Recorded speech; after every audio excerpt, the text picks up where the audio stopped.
Our African Heritage Month theme is Our Smiles, Our Joy, Our Resilience as African Nova Scotians. The song We Shall Overcome before we perform it, and then we also do What a Wonderful World. So We Shall Overcome has a long history with input from many people and places.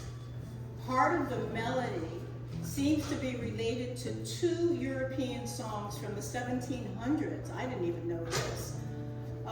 Prayer of the Sicilian Mariners and also O Sancta Missa. Enslaved Black people in the U.S. mixed and matched similar tunes in the songs I'll Be All Right and No More Auction Block for Me. In 1901, I'll Overcome Someday was a hymn or gospel music composition by Reverend Dr. Charles Albert Tindley of Philadelphia, Pennsylvania. And around 1945, gospel arrangers Antoine Twigg and Kenneth Morris apparently put together the essential pieces of the now famous words and melody. We'll Overcome first appeared as a protest song during 1945 and 1946. It was a labor strike against the American Tobacco Company in Charleston, South Carolina. African American women strikers were seeking a pay raise of 30 cents an hour. And they sang the song, I Will Overcome, was a favorite song of Lucille Simmons, who was one of the strikers. But she gave the song a more powerful sense of solidarity by changing the lyrics from I into we as she sang the song. So other lyrics were improvised, and for pro-union purposes, including we will organize, we will win our rights, and we will win this fight.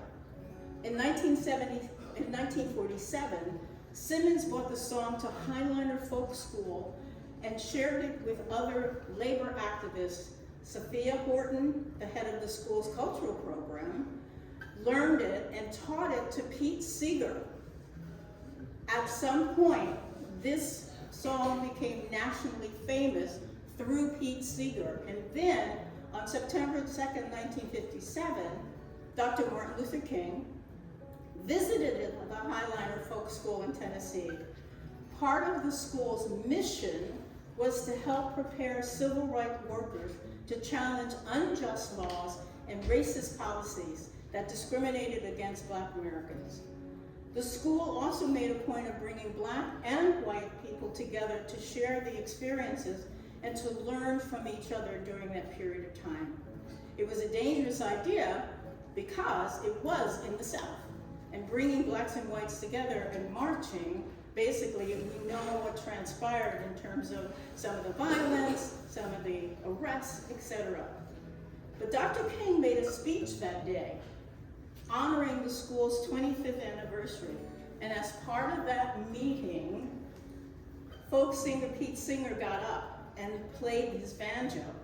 On his way home, Dr. King went, there's something about that song. It just seems to be right. It became a part of the civil rights movement back in the 60s and all across America. Interesting thing is, when I was about 14 years old, I joined the NAACP, which stood for the National Association for the Advancement of Colored People. And I did not tell my mother because I knew she would freak out and not let me do it. So I joined the Newark branch instead of the Plainfield, New Jersey branch because she couldn't figure it out. But I did get an opportunity to do marches in Trenton, New Jersey. My mother would not let me go to the March on Washington. And she would not let me go down south. So I did what I could in my area. And I was, as a part of the NAACP, back then I was also like secretary, whatever, for the youth of that branch. So I'm going to share with you the song, We Shall Overcome. If you'd like to join me in singing some of it as well, it sort of comes naturally. Okay.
Louis Armstrong.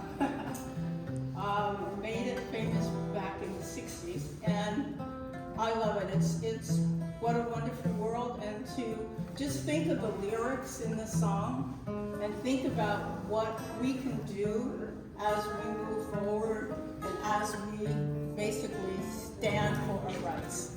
So.